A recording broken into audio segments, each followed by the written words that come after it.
All right, hi, I'm Allie Lieberman, and I'll be speaking with you today about a project I'm doing in collaboration with Ona Mir and Juliana Schroeder. People increasingly are using technologies across a range of different modalities. And within each modality, people can choose to consume a message via different media. So for example, in the visual modality, people may choose to watch something on a television or on a 3D headset. And within the auditory modality, people can choose to listen to a message either via headphones or via speakers.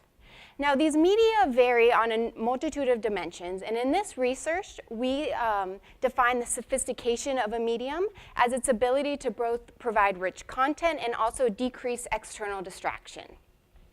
Here, we focus specifically on the auditory modality and propose that listening to a message via a more sophisticated medium, such as headphones, relative to a less sophisticated medium, such as speakers, will actually influence how a listener perceives the communicator and even how they behave toward them. In our paper, we provide a broader theory about how the sophistication of a medium influences several different psychological consequences. And in today's short talk, I'll speak just about a portion of our framework. We heard yesterday quite a bit about how hearing the cues in somebody's voice can influence how someone perceives another.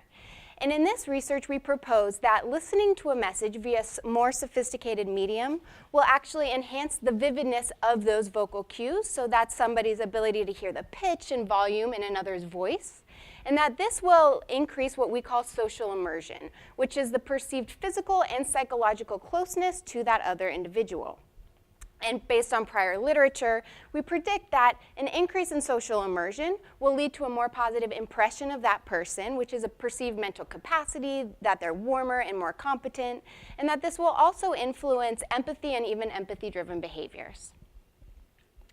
So in our first study, we brought participants into the lab and we had them listen to a clip, which was a real mother and daughter speaking about their experience being homeless.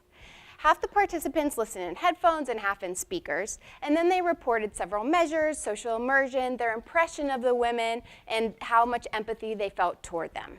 We then asked a donation decision, which is a known consequence of empathy.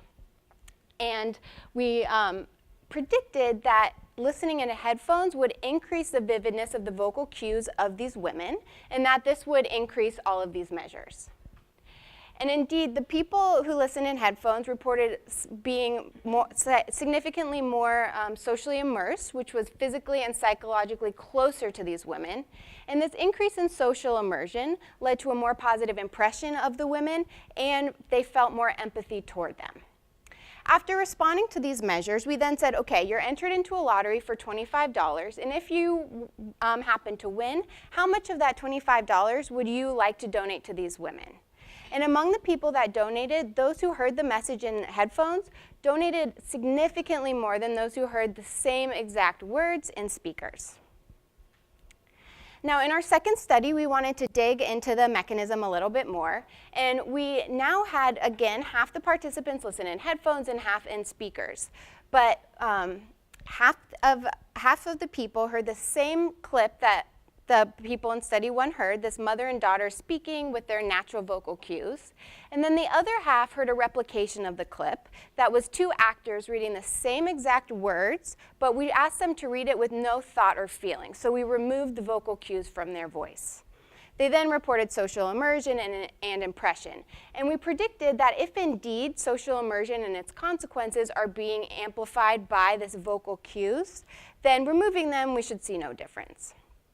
And indeed, we found that participants who listened in headphones once again reported greater social immersion and perceiving the communicators as having greater mental capacity.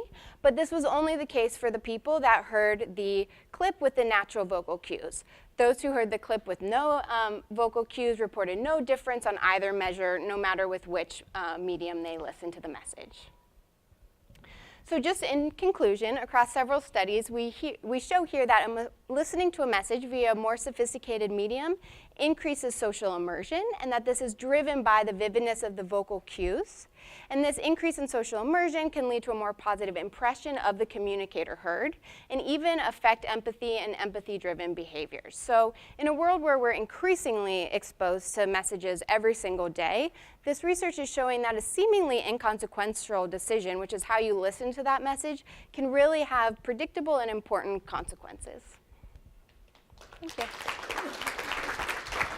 So the reason that we didn't in this first paper is that for a few different reasons. One, that could act as a confound just by adding in different elements, and we really wanted to focus on the vocal cues. And because based on some of Juliana's previous work, they found that adding the visual aspect really is just redundant on top of the voice. So here we focused really on the voice. Yeah. Just curious about the vividness aspect. You use actors to remove. Mm-hmm. Could we amplify them now? Could we? Does it break at some point? That's a good question. Yeah. We haven't tested that.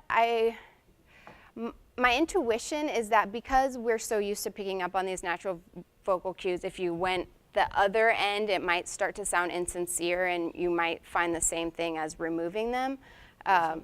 That's if it's like with that. It's a good question.